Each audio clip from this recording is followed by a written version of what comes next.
लंकापुरी पुण्यभूमी पवित्र विधेनांगतो ज्ञान राजा सुपात्र तया आठविता महापुण्य राशी नमस्कार माझा सद्गुरु श्री ज्ञानेश्वरासी। आपण हरिपाठाचा विचार करतो आहोत आणि या हरिपाठामध्ये संत श्री ज्ञानेश्वर महाराजांनी आपल्यासारखे जे प्राथमिक अवस्थेतले साधक आहेत की ज्यांनी परमेश्वराकडे जाण्याचा विचार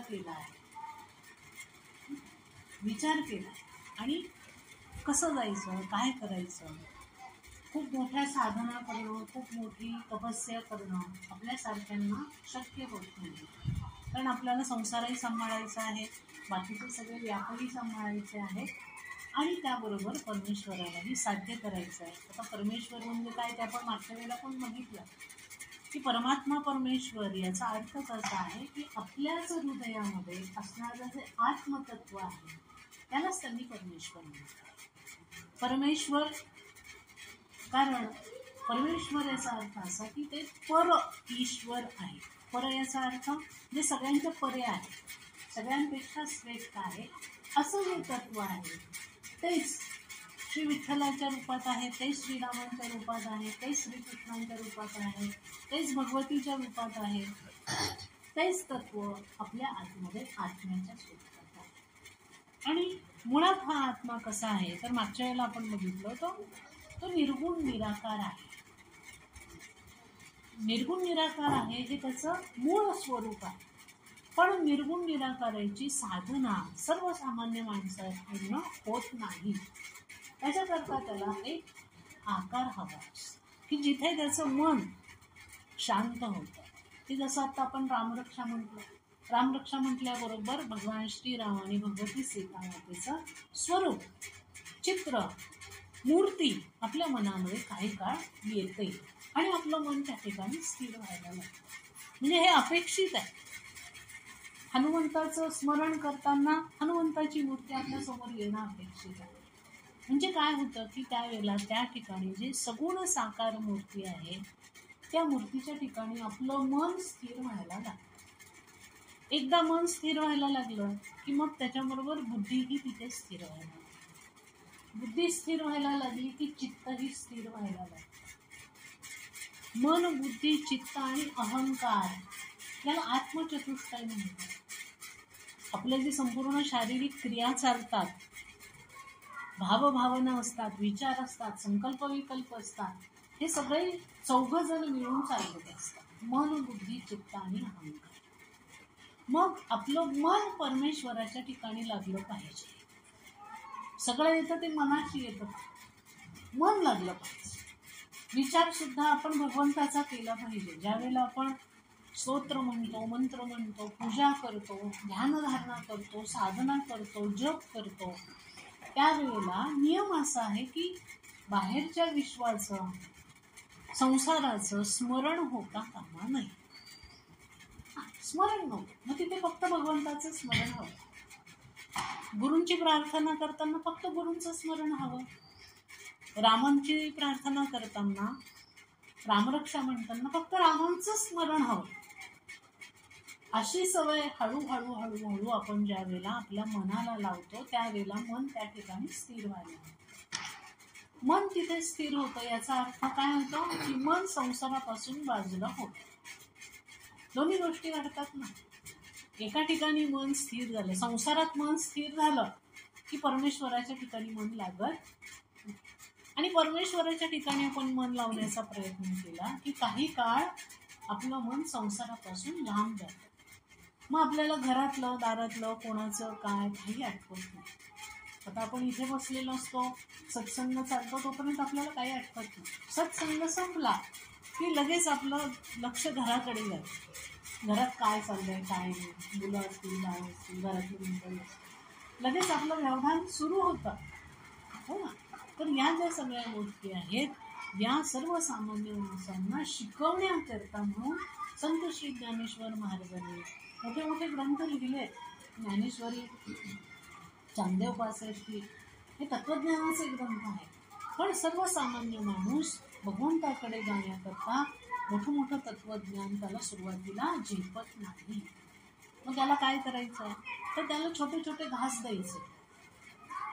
लहान बाळ असतं नुकतंच जेवायला लागलेलं बाळ, त्याला आई काय करते मऊ मऊ भात देते. छोटे छोटे घास असतात, आपल्यासारखे मोठे मोठे घास नसतात. छोटा चमचा असतो, छोटे छोटे घास घालून घालून त्याला ते भरव.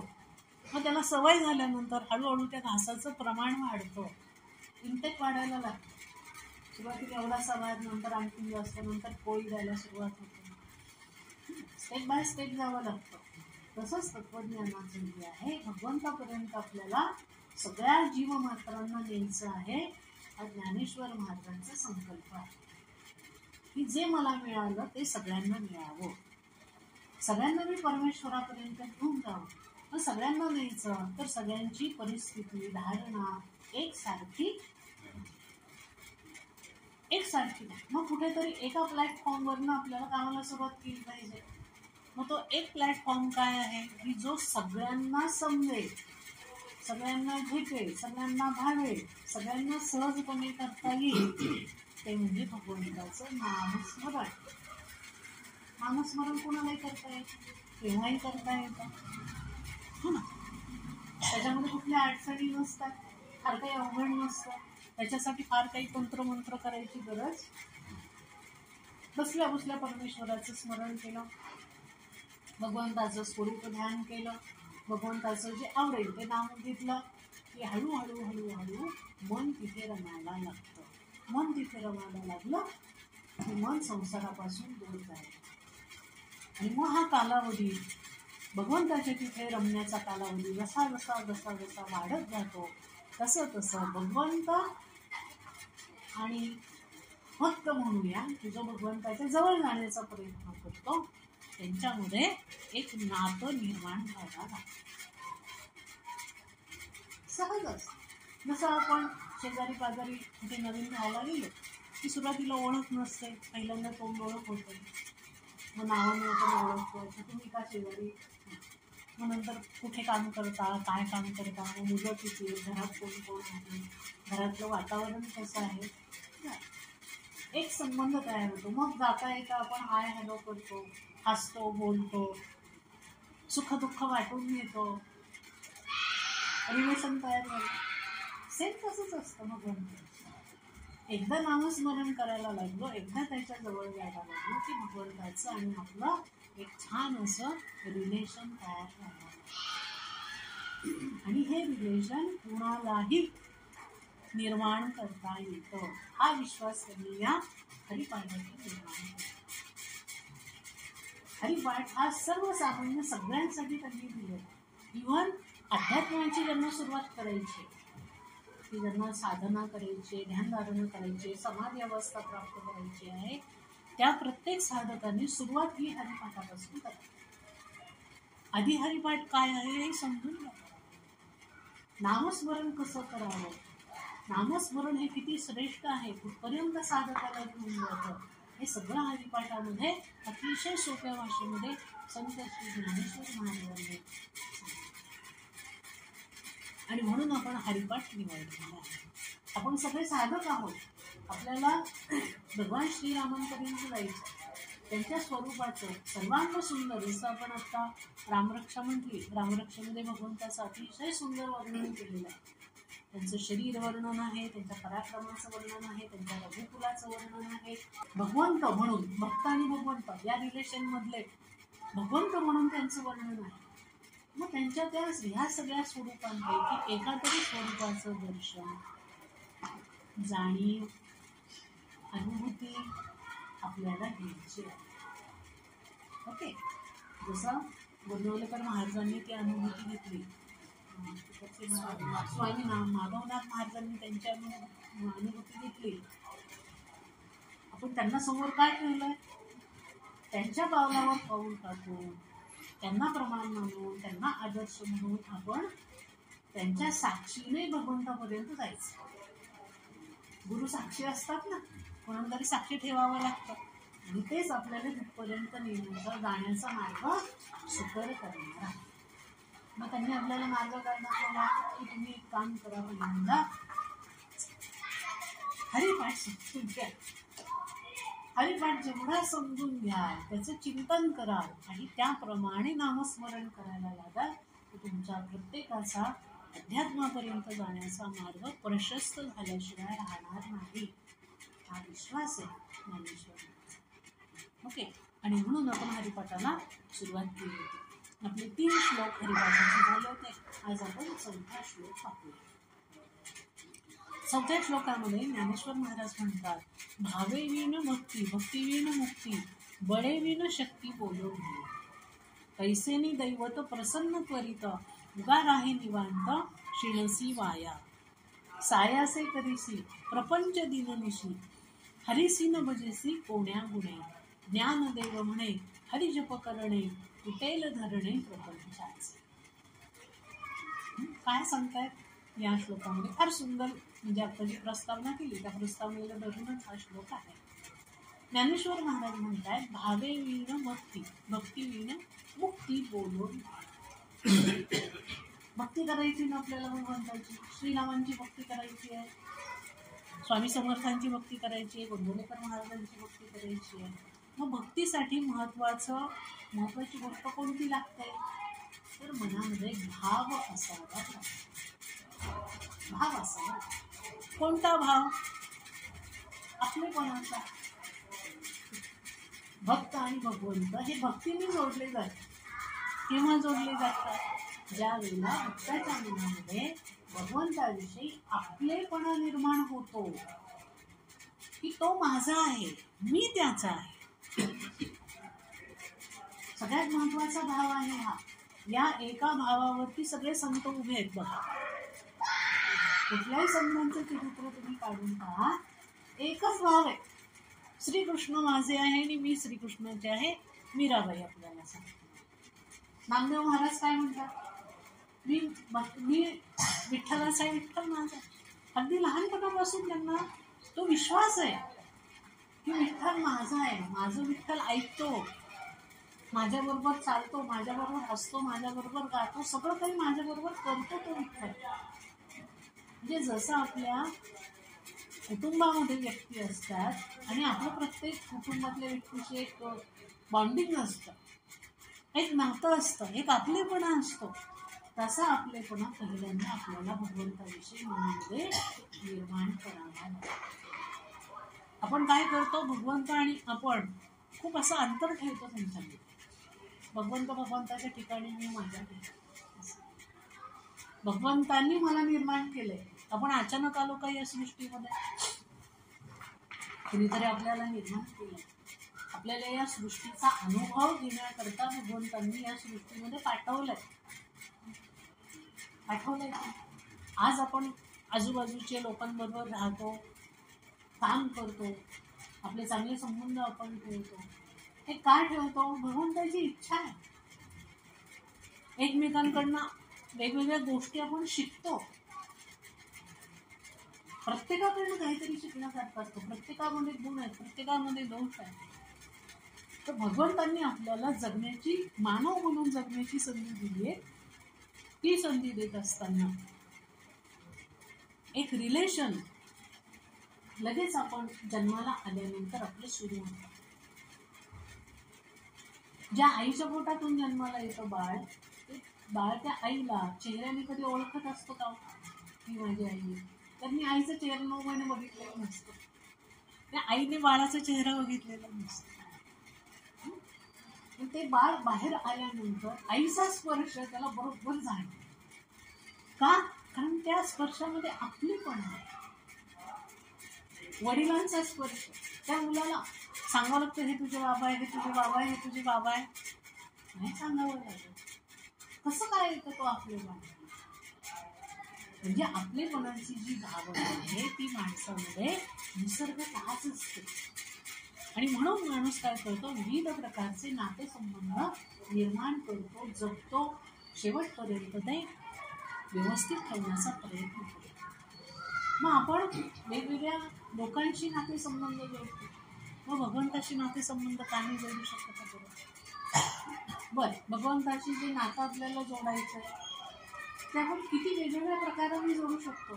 त्याला आई म्हणून बोलावू शकतो, त्याला वडील म्हणून बोलावू शकतो, त्याला सखा म्हणून बोलावू शकतो, त्याला स्वामी म्हणून बोलावू शकतो, त्याला लहान मूल आपला तो बालक आहे म्हणूनही आपण त्याला त्या भावनेने जपू शकतो. किती प्रकारचे ज्या सगळ्या नवविधा भक्ती सांगितलेल्या आहेत, जे सगळे नवभाव सांगितलेले आहेत, त्या कुठल्याही एका भावाने आपण भगवंताला आपलंसं करू शकतो. कुठला येईल. आता रावणादी जे राक्षस आहेत त्यांनी भगवंताविषयी द्वेषाचा भाव ठेवला, तरी सुद्धा भगवंतांनी त्याच्यावर प्रेम केलं, त्यांचा उद्धार केला. भाव महत्वाचा. आणि म्हणून ज्ञानेश्वर महाराज काय म्हणतात, भावे विण भक्ती, भक्ती विण मुक्ती बोलवली. तुम्हाला भक्ती करायची आहे तर ती भक्ती नुसती पूजा अर्चा करून वेगवेगळ्या प्रकारचे नैवेद्य दाखवून किंवा खूप मोठे काही सोर्स करून येत नाही. मनामध्ये भाव कसा आहे, किती आहे, त्याच्यावरती भगवंत त्यांच्या जवळ येईल. किती उदाहरण आहेत बघा आपल्याकडे. श्रीरामांची भक्त कोण, शबरी. शबरीची गोष्ट माहिती आहे ना सगळ्यांना, बोरांची नाही, लहानपणापासूनची गोष्ट. शबरी लहान होती, 8-9 वर्षांची, आणि तिच्या घरामध्ये तिचं लग्न ठरल्यानंतर तिच्या वडिलांनी सगळ्या त्या लग्नातल्या आलेल्या लोकांना सामिष अन्न देण्याकरता काही बकरी आणि त्याची पिल्लं आणली. त्या पिल्लांबरोबर ती खेळायला लागली, तिला छान नवीन मित्र मिळाले. तिला हे माहितीच नव्हतं की या पिल्लांना आणि त्या बकरीला मारणारच नव्हतं. तर तिची आई तिला एकदा म्हणाली, हे खेळून 2-4 दिवसांनी त्यांना मारूनच टाकायचं. तिला धक्का बसला. छोटीशी मुलगी 8-9 वर्षांची, तिला त्या पिल्लांचा लढा लागणार का. तिने विचारलं, का बरं यांना मारायचं. आई म्हणाली, तुझं लग्न आहे आता आणि लग्नामध्ये आलेल्या लोकांना आपल्याला परवानगी द्यावी लागेल, त्यांना मारावंच लागेल. ती बिचारी रडायला लागली आणि ती म्हणे, तू बाबांना सांगते त्यांना मारू. तेव्हा म्हणे, ते माझं ऐकणार नाही.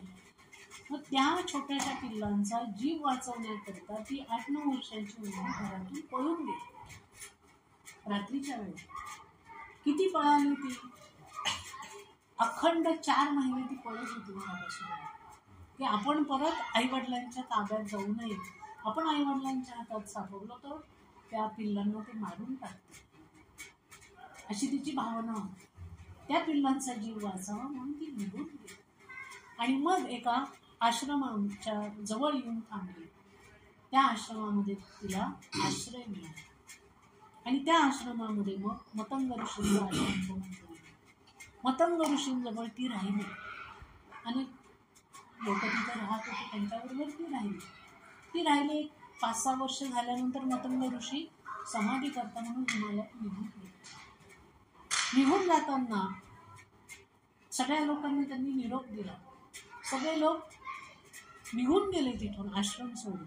मोठ्या आश्रमामध्ये त्यांनी जाताना सांगितलं की बाळ तू कुठंच जाऊ नकोस, तू इथे थांब, भगवान श्रीराम तुला भेटायला आश्रमामध्ये नक्की येतील. तिने ते ऐकलं आणि ती उड्या मारायला लागली की भगवान श्रीराम मला भेटायला येणार. आणि त्या आनंदामध्ये तिने गुरुजींना निरोप दिला. गुरुजी निघून गेल्यानंतर तिच्या लक्षात आलं की आपण विचारलंच नाही की श्रीराम कधी येणार आहे, श्रीराम कसे आहेत, ते आल्यावर मी काय करू. आणि कुणीच नव्हतं आश्रमामध्ये. मग ती शांतपणे बसली. तिने विचार केला की आपले गुरुदेव भगवंताची आराधना कशी करतात, पूजा कशी करतात. मग आपण काय केलं पाहिजे की श्रीराम येणार तर सगळा आश्रम झाडला पाहिजे, तो स्वच्छ केला पाहिजे, फुलं आणली पाहिजे, फळं आणली पाहिजे, ताजं पाणी भरून आणलं पाहिजे. असं ती उद्योगाला लागली. सगळा आश्रम झाडून काढायचा, फुलं आणायची, तिथे सडा टाकायचा, फुलांच्या माळा करायच्या, सुंदर फळं घेऊन यायची आणि तिथे एका शिळेवरती आसन घालून ठेवायचं, पाण्याचा तांब्या भरून ठेवायचा आणि भगवान श्रीरामांचं स्मरण तिथे करत असे. किती 13-14 वर्षांची मुलगी, ती मोठी झाली, तरुण झाली प्रौढ झाली, वार्धक्य तिला आलं.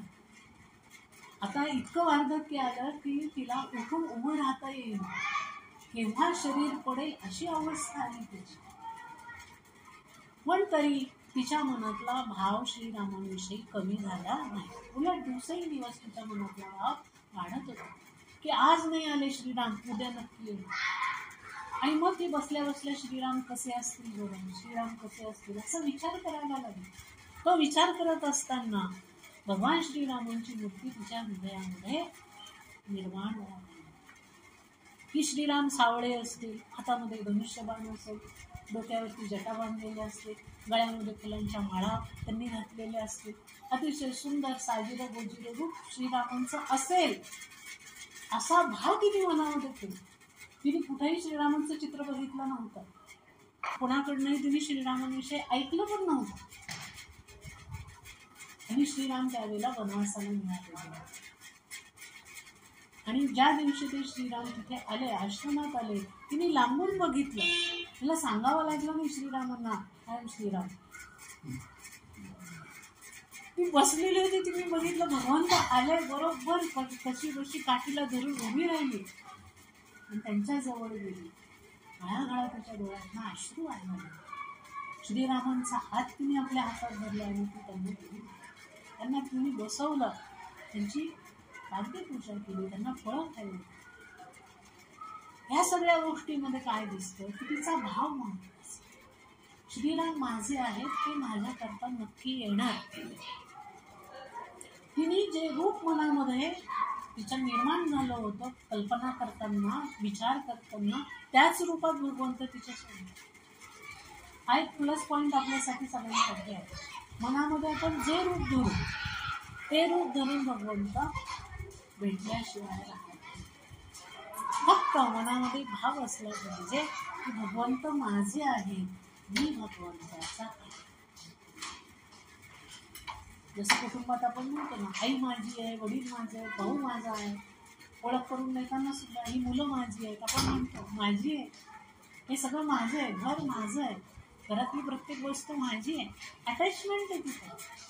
पण भगवंताच्या ठिकाणी सुद्धा अशी प्रगाढ अटॅचमेंट आपली असली पाहिजे. त्याला म्हणतात भाव.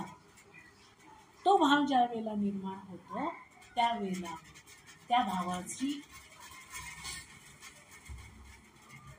तो भाव निर्माण होतो. तो भाव जसा प्रगाढ होतो त्यालाच म्हणतात भक्ती. भक्ती म्हणजे काय आहे?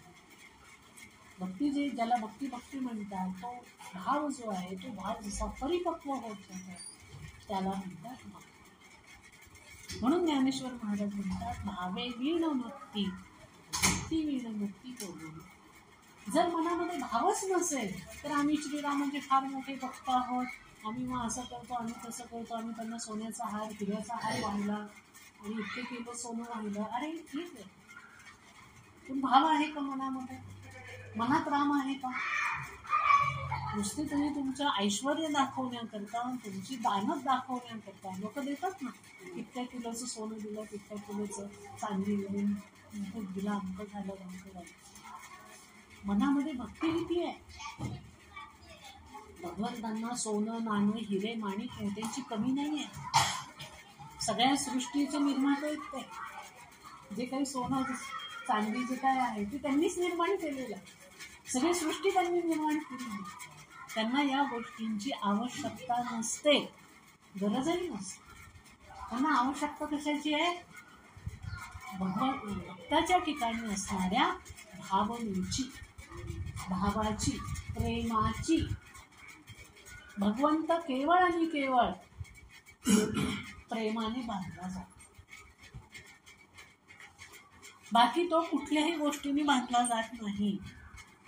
आपले वारकरी जातात मैलोगंती चालून चालून, काय असतं त्यांच्याकडे? काय देतात ते विठ्ठलाला?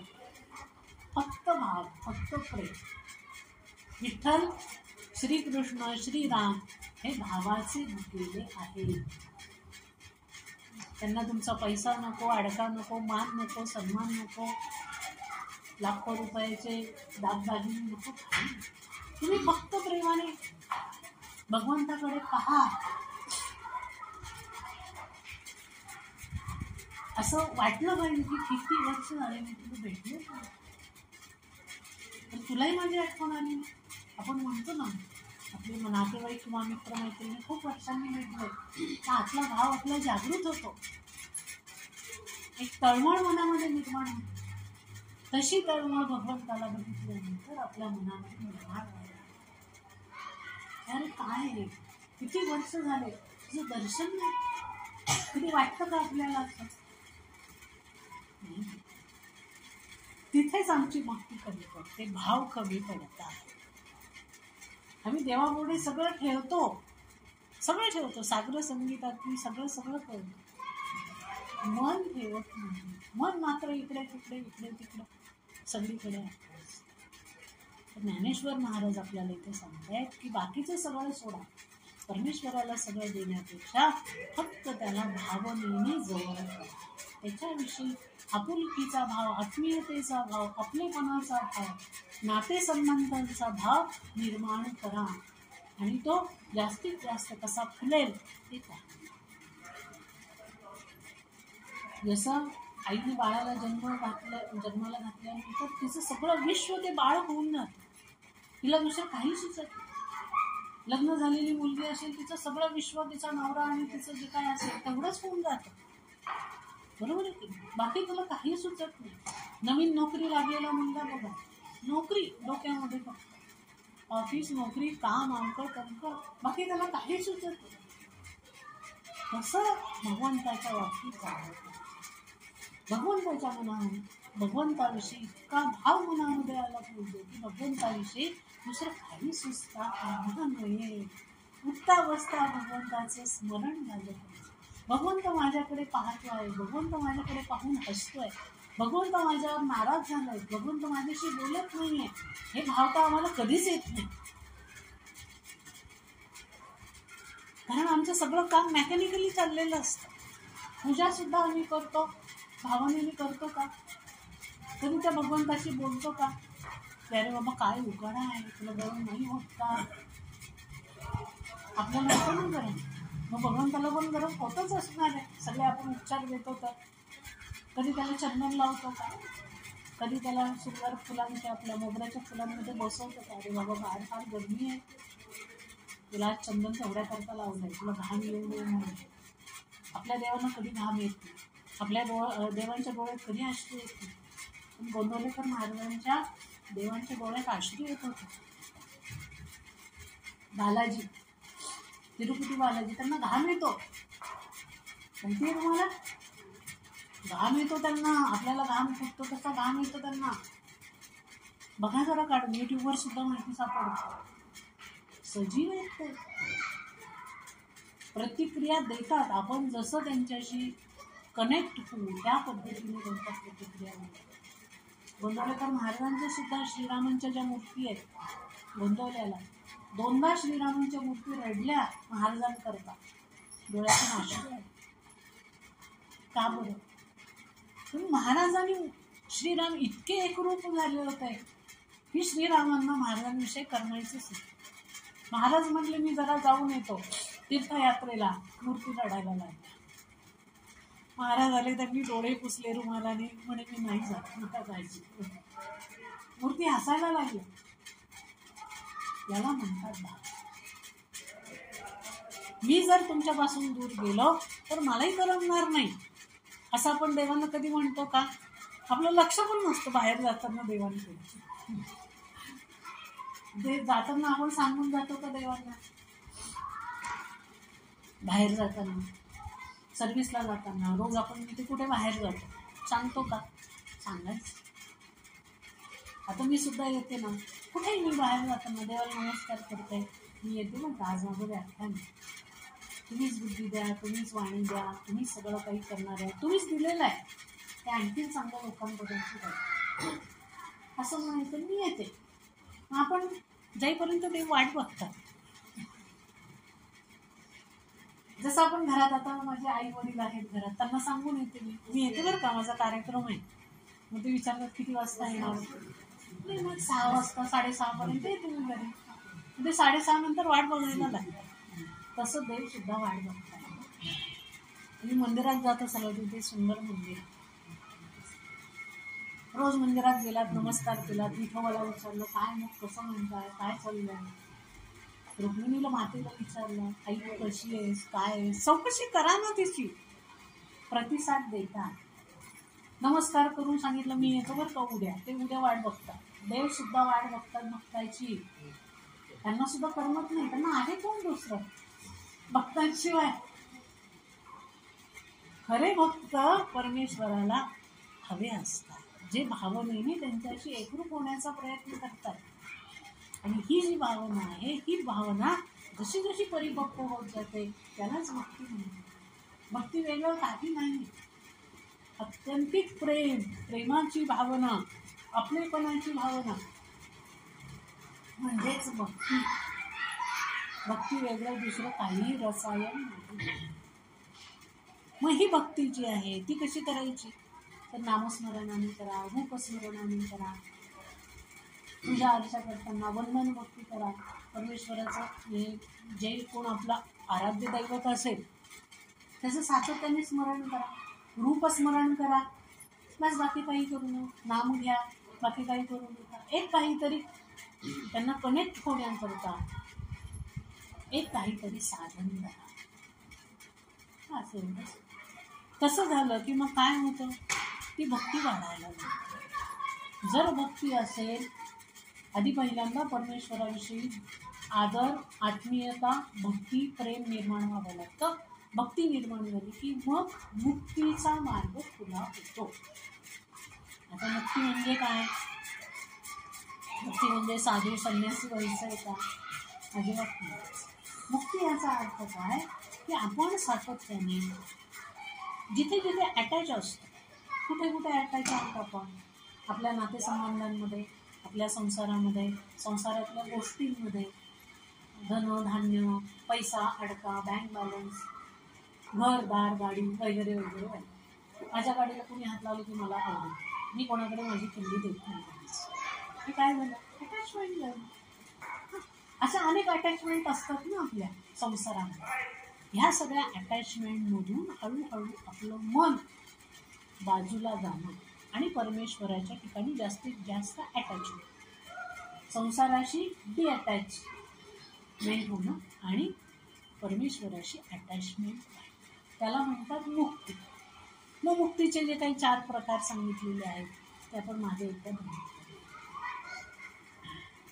थोडक्यात ज्ञानेश्वर महाराजांना काय सांगायचं आहे की हा जो संसार आहे, ह्या संसारापेक्षा तुम्ही परमेश्वराकडे जास्त लक्ष द्या, त्याची भक्ती करा, त्याच्यावर प्रेम करा. त्याच्यावर प्रेम करायला लागल्यानंतर संसारातून तुमची मुक्तता होईल. का बरं संसारातून मुक्तता करायची, संसार धरून का नाही ठेवायचा, कारण संसार हा तापदायक आहे. संसारातून कायम आपल्याला त्रास होतो, दुःख होतं, चटके बसतात मनाला, मन पोळलं जातं. हो ना, आपल्याला असं वाटतं की नाही नाही ह्या गोष्टी केल्या, सुंदर घर घेतलं आपण, घर छान घेतलं, छान झालं, पण त्याचं हप्ते भरावे लागतात ना की नऊ येतात. हप्ते भरा, घरातलं बाकीचं सगळं सांभाळा, आलं गेलं पहा, तुमचं पाणी पळतं. मग त्या घरात येऊन सुख, ज्याला आपण म्हणतो की माझं घर झालं मला सुख मिळेल, कुठे ते सुख. फक्त रात्री झोपायला घरी येतो आपण, दिवसभर पायाला भिंगरी लावल्यासारखं फिरावं लागतं हप्ते भरण्याकरता. पॉश गाडी घेतली एकदम लक्झरी, 50 ठिकाणी, सतत तिची भीती, कुणी डॅश देईल का, कुणी ओरखडा ओढेल का, कुणी ती उचकटेल का, मुलं खेळताना त्याची काच फुटेल का, आहे ना, कुठे सुख आहे. गाडीत बसलं, रस्त्याला लागलं, गर्दी महापूर, नको ती गाडी असं वाटायला, कुठेही ती गाडी सोडावी, ओळख निघावं असं वाटतं. आहे सुख त्याच्यामध्ये. मग कुठे सुख आहे, आमच्याकडे पॉश गाडी आहे असं मानण्यात फक्त सुख, लोकांना दाखवण्याकरता, बाकी त्यात सुख नाही. असं प्रत्येक गोष्टीच आहे. म्हणजे प्रत्येक संसारातली गोष्ट जी आहे ती सुख आहे असं समजून माणूस घेतो, पण शेवटी त्याच्यातून दुःख, त्रास, ताप सहन करावा लागतो. पण परमेश्वराच्या भक्तीमध्ये मात्र कुठल्याही प्रकारचं दुःख नाही, ताप नाही, कुठलाही ताप नाही. उलट जसं जसं मन भगवंताच्या ठिकाणी स्थिर व्हायला लागतं तितकं ते शीतल व्हायला लागतं, शांत व्हायला लागतं, प्रसन्न व्हायला लागतं, समाधानी व्हायला लागतं. आणि हे सगळ्या गुण परमेश्वरामध्ये आहे. भगवंताच्या नुसतं मंदिरात जरी आपण 2 मिनिट गेलो, मूर्तीकडे बघितलं, नमस्कार केला, तरी आपल्याला प्रसन्न वाटतं. का? भगवंत प्रत्यक्ष तिथे लगेच आपल्याशी गप्पा मारतो का? पण जिथे जिथे ती भगवत शक्ती आहे तिथे तिथे तिचे सगळे सद्गुण आहे. जिथे ते आहे असं आपण मानतो तिथे भगवंत सगळ्या गुणांसहित उपस्थित असतो. मग काय करावं आपण? तर त्या भगवंताशी एक त्याची भक्ती करावी. त्याची भक्ती केली की स्वाभाविकपणे जिथे जिथे आपलं मन अडकलेलं आहे, भांड्यात कुंड्यात फुटक्या भांड्यांमध्ये, राहू दे लागेल, काही कधी लागत नाही,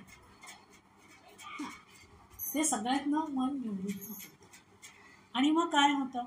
भावे विन भक्ती, भक्ती विन मुक्ती, बळे विन शक्ती बोलू नये. आणि म्हणून साधकाने काय करावं? ह्या गोष्टींचा विचार करा. आम्ही खूप महान भक्त आहोत, आता सो कॉल्ड असे भक्त आपल्याला दिसतात समाजामध्ये फिरणारे. आम्ही याचे भक्त आहोत, आम्ही त्यांचे भक्त आहोत. अहो, भक्त आहात, परमेश्वराच्या बरोबरीने तुम्ही बसू नये. परमेश्वराच्या ज्या गोष्टी आहेत त्या तुम्ही स्वतःला लावून देतात, हे कसं काही शक्य आहे? भक्त आहे ना, भक्तांनी भक्तच राहावं ना. भगवंत असण्याचा दिखावा का करावा? भक्तांनी भक्ती चांगली करावी, त्यानंतर त्याशिवाय मुक्ती त्याला मिळत नाही.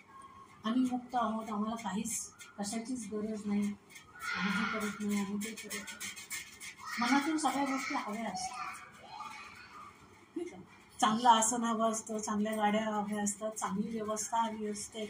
आपल्याकडे मोठे मोठे लोक बघा, तर तुम्ही त्यांना बोलवायला गेलात कार्यक्रमाला तर आधी त्यांची लिस्ट देतात ते आम्हाला ह्या गोष्टी हव्या आहेत, तर आम्ही कार्यक्रमाला येऊ. आमची बिदागी एवढी असते, आम्हाला अंगठीच गाडी लागते यायला जायला, साध्या गाडीत बसत नाही. तुम्ही कसले भक्त?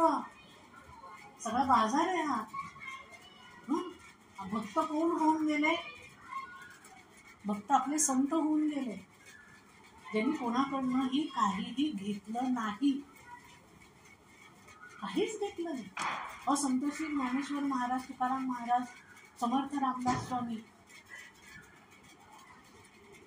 यांनी जर मनात आणलं असतं तर यांची किती कोटींच्या प्रॉपर्टी झाल्या असत्या की. पण काही घेतलं त्यांनी? कुठेही काही त्यांनी कुठल्या गोष्टींना स्पर्श देखील केलेला नाही, ते खरं. मग अशी भक्ती असेल तरच पुढे काय होतं ते सांगतात. मग भावे विन भक्ती, भक्ती विन मुक्ती, बळे विन शक्ती बोलू नये. जर तुमच्यामध्ये भाव नसेल तर भक्तीविषयी बोलू नये, भक्ती नसेल तर मुक्तीविषयी बोलू नये, आणि अंगामध्ये बळ नसेल तर शक्तीविषयी बोलू नये. अंगामध्ये बळ नाही आणि नको त्या लोकांना कशाला आपण आव्हान द्यायचं? हा मी बघतो, अंगात शक्ती असेल तरच दुसऱ्याला आव्हान द्यायचं, नाहीतर आव्हान देऊ नये. बळे विन शक्ती बोलू. कैसेनी दैवत प्रसन्न करीत, उभा राहे निवांत श्रीनिवासी. ज्ञानेश्वर महाराज पुढे म्हणतात की कैसेनी दैवत प्रसन्न करीत. ही दैवत जी आहेत वेगवेगळ्या प्रकारची लोक काय करतात? सोमवारी एक, मंगळवारी एक, बुधवारी एक, गुरुवारी एक, शुक्रवारी एक, शनिवारी एक, रविवारी एक, प्रत्येक वेळेला दैवत वेगवेगळ्या दैवतांना जातात. सोमवारी महादेवांना गेलंच पाहिजे, मंगळवारी देवीला गेलंच पाहिजे. अरे सगळं काही जी काही रूप आहेत ती सगळी एकाच परमात्मा परमेश्वराची रूप आहे. महादेवांना गेलात आणि मंगळवारी महादेवांना गेलात तर ते काय रागवणार आहेत का? की नाही आज सोमवार नाही आहे, असं आला कसं तू? असं असतं का? असं नाही. आणि नको ती म्हणजे ही दैवतं जी असतात ती दैवतं वेगवेगळ्या आपल्या इच्छा आकांक्षा पुरवण्याकरता म्हणून लोक त्या दैवतांचा सुळसुळाट सगळीकडे मांडतात आणि त्यांच्याकडनं अपेक्षा करतात. म्हणून ते काय म्हणतात की कैसे मी दैवत प्रसन्न करतो. किंवा देवाला जायचं आणि सांगायचं मी काय एक नारळ होईल माझं अमुक एक काम करून टाक. हे काय तू काय तुमची कामं करण्याकरता बसलाय का. देवता ज्या आहेत परमेश्वर जे आहेत तो तुमचे व्यवहार पाळण्याकरता आणि तुमचे संसार सांभाळण्याकरता आहे का. भगवंत सांगतात की अरे संसार सोडून माझ्याकडे ये आणि आपण भगवंतांना सांगतो मला मुलगा होऊ द्या मी 5 नारळ वाहीन. हे काय असंच असतं ना. माझ्या मुलाला नोकरी लागू द्या माझ्या मुलाला ऍडमिशन मिळू द्या माझं चांगलं मोठं घर होऊ द्या.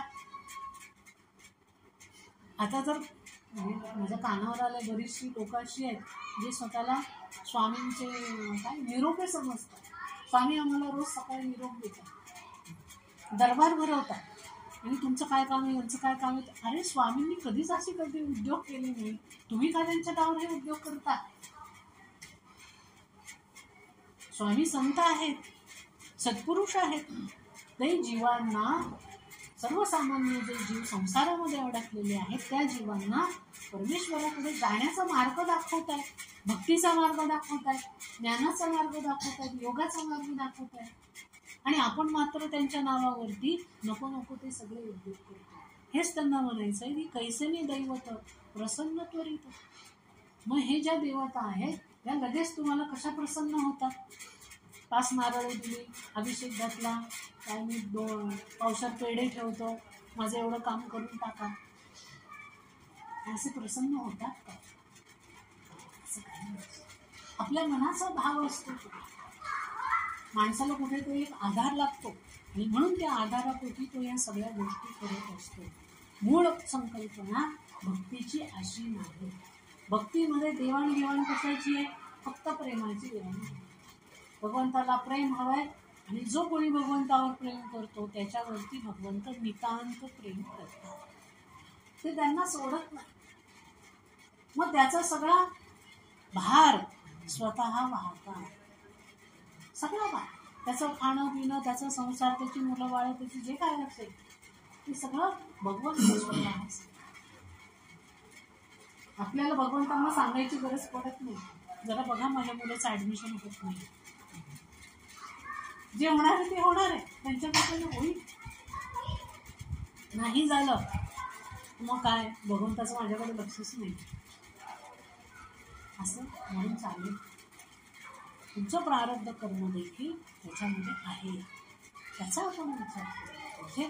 आणि म्हणून दैवत जी असतात ती अशी छोट्या मोठ्या गोष्टींनी कधीही प्रसन्न होत नसतात. तिथे भक्ती हा महत्वाचा भाग पाहिजे. तिथे आपले जे काही व्यवहार असतात देण्या घेण्याचे व्यवहार ते भगवंताशी करू नये. उगा राही निवांत शिणाची वाया. उगीच का या सगळ्या गोष्टी करायच्या आणि शीण वाढून घ्यायचा. म्हणजे सर्वसामान्य त्यांना असं म्हणायचं आहे की सर्वसामान्य माणूस जो आहे तो भगवंताची भक्ती करण्यापेक्षा त्याच्याशी फक्त व्यवहाराचं नातं जोडतो. अडचण आली त्रास झाला दुःख झालं काही मोठे प्रसंग घडले वेडे वाटले भगवंता प्रसंग गेले भगवंत गेले. मग भगवंताचं स्मरण तीव्रतेने होत नाही. जेवढं तीव्रतेने स्मरण दुःखामध्ये होतं त्रासामध्ये होतं तापामध्ये होतं संकटामध्ये होतं ते संकट आणि ताप निघून जाऊ द्या बरं. स्मरण होतं भगवंताचं नाही. आपण फोन करून सांगतो ते ना आमचे डॉक्टर झाले होते त्याच्यामुळे सगळं छान झालं. अरे त्या डॉक्टरला पाठवलं कोणी भगवंतांनी पाठवलं. त्याचं स्मरण आहे का तुम्हाला. त्याचं स्मरण करा हो ना. म्हणजे त्याच्या मागची कारणं मग आपण कुठल्या तरी व्यक्तीला देतो डॉक्टरांना देतो नातेवाईकांना देतो स्वतःला देऊन घेतो. मी त्यावेळेला अमुक केलं म्हणून झालं मी तमुक केलं म्हणून झालं. अरे पण तुला ती बुद्धी दिली कोणी ती प्रेरणा दिली कोणी. त्याच्यामुळे भगवंताचाच तर हात होता सगळा. हे त्यावेळेला लक्षात येतं का माणसाच्या लक्षात येत नाही. आणि या सगळ्या गोष्टींना ज्ञानेश्वर महाराज शिणणे असं म्हणतात. की माणसं काय करतात, या नुसत्या उद्योग करून शिणत राहतात संसारामध्ये. भगवंत हे करतील, भगवंत ते करतील, भगवंत माझं अंक पाहतील, भगवंत माझं तंक पाहतील, फक्त व्यवहार करतात आणि शिणतात, भक्ती मात्र करत नाही, भगवंताशी प्रेमाचं नातं जोडत. सायासे करीशी प्रपंच दिननिशी हरिसी न वजीशी कोणी. ते म्हणतात की प्रपंच करण्याकरता सायास करतात.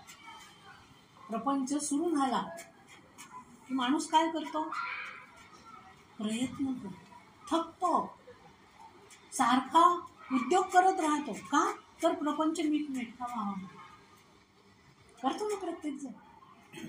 अगदी आपण मूल जन्माला आल्यानंतर त्याला शाळेत घातल्यापासून त्याला सारखं प्रयत्नवादी तयार करत असतो. तुला अभ्यास करायचा आहे, तुला पास व्हायचं आहे, तुला 1 नंबर आला पाहिजे.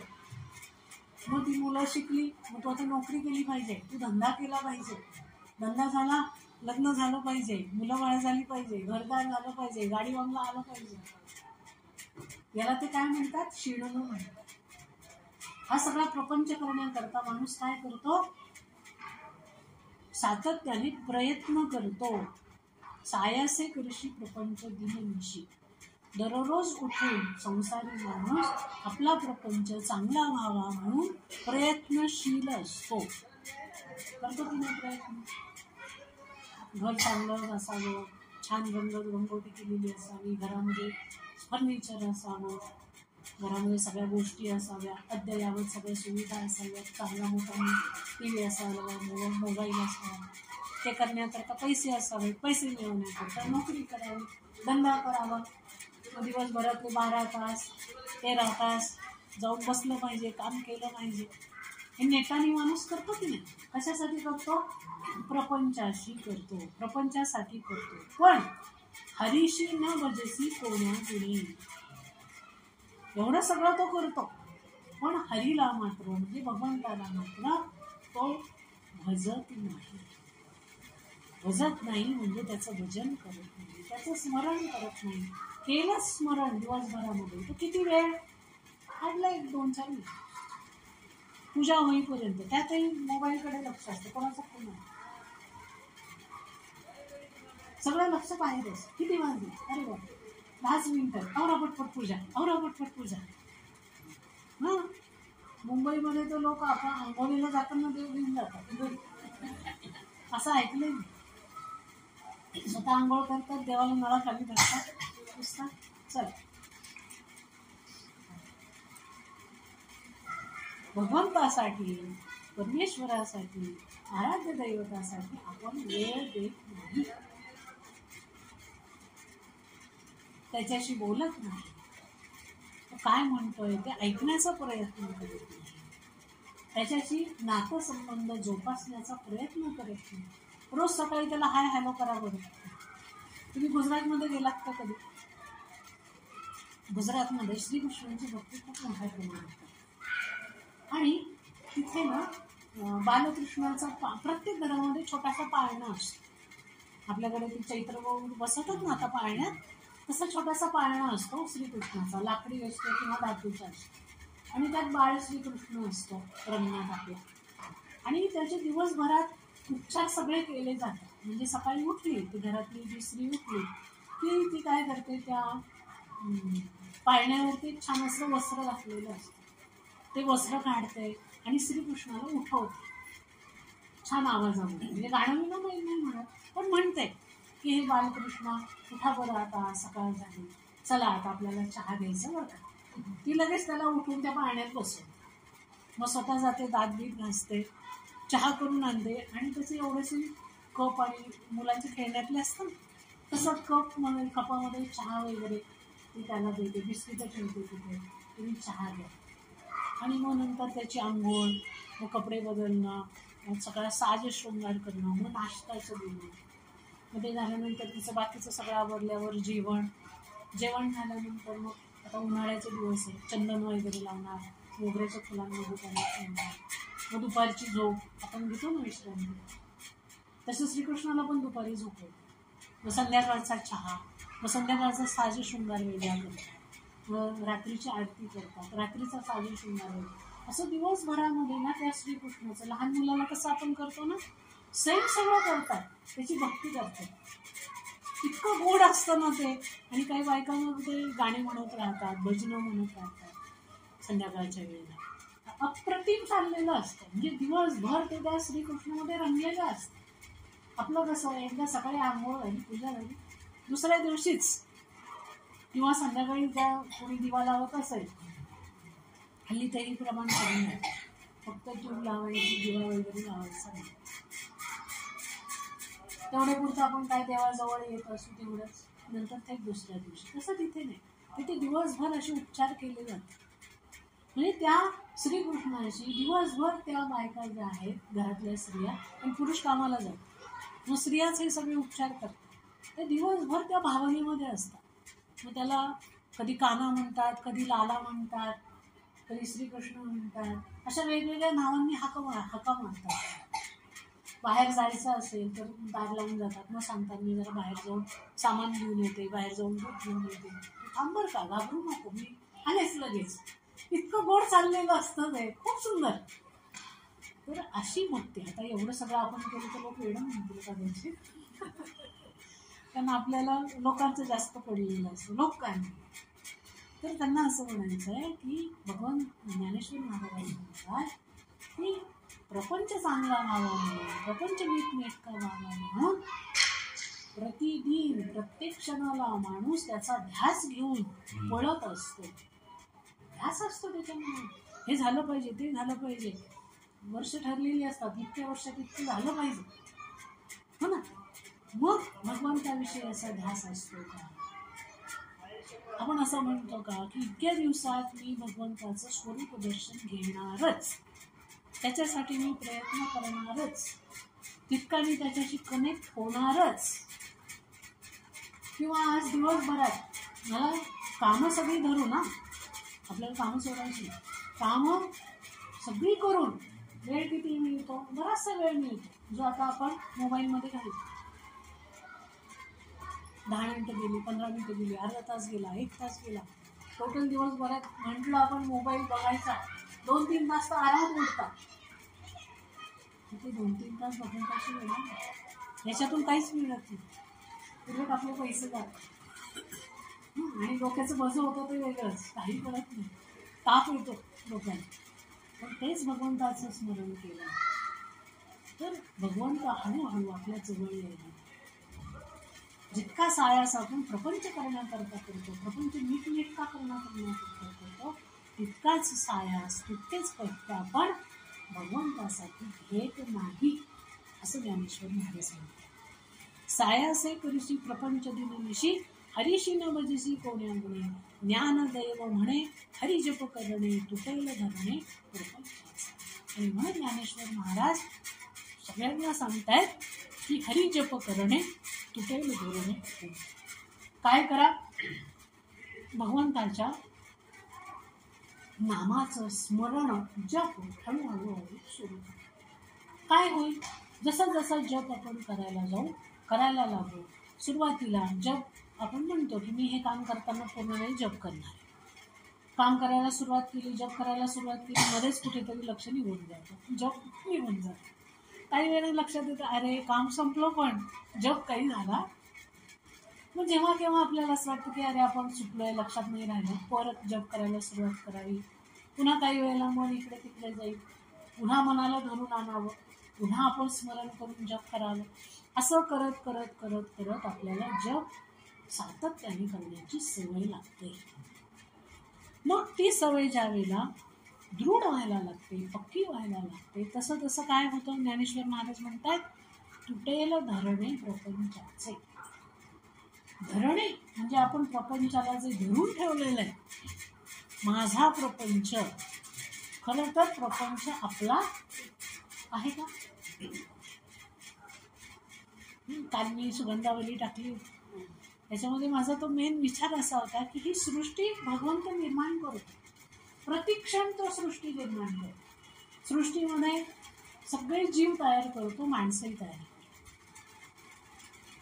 आणि ती जी माणसं तयार होतात त्यांना असं वाटतं, म्हणजे आपापसात आपल्याला असं वाटतं की हे सगळे माझ्यासाठी तयार झालेले, आपल्यासाठी सगळे तयार झालेले असतात का? भगवंताला त्याचं काम करायचंय म्हणून त्यांनी ती माणसं, म्हणून सगळी सृष्टी निर्माण केलेली असते. पण माणूस मात्र या सगळ्या सृष्टीला, माणसाला, घराला, दाराला, सगळ्या काही गोष्टींना आपलं मानतो. हे माझं आहे, हे आपलं आहे का? आपली अवस्था कशी आहे की आपण भाड्याचं घर घेतलं, त्याचा मालक वेगळा असतो. काही काळ आपल्याला तिथे राहायचं असतं, काही काळानंतर मालक म्हणतो घर सोडा, घर सोडून द्यायचं. त्या घरातलं काही आपलं नसतं. तसं या जगामध्ये आपण काही काळ आलेलो आहोत. इथे आल्यानंतर आपल्याला घर, दार, मुलं, बाळं, पैसा, अडका काही काळ वापरायला दिलेला आहे. तो कायमचा आपला, त्यामुळे त्याच्यावर हक्क सांगायचा. ज्या घरात आपण राहतो त्या घरात आधी कितीतरी लोक राहून गेलेली असतात, आपल्यानंतर कितीतरी लोक राहणार आहेत, आपण गेल्यानंतर कोणी राहणार आहे तिथे, मग ते आपलं आहे का? आता ही जी जागा आहे, या जागेवरती पूर्वी काहीतरी असेल, शेती असेल, वाडी असेल, कोणाचा तरी बंगला असेल, काहीतरी असेल. ते मोडलं, सोसायटी झाली. आता ही सोसायटी काही वर्ष होईल, नंतर मग ही पुन्हा पाडून मोठी आणखीन करतील, त्याला आणखीन लोकसंख्या वाढेल. मी एवढी मोठी मोठी घरं काय करायची, छोटी छोटी लागतील त्यावेळेला घरं. मग ज्या जागेवर आज आपण राहतोय ते आपलं आहे का? याच्यावर आधी कोणीतरी येऊन गेलंय, आपण काही काय नंतर परत कोणीतरी.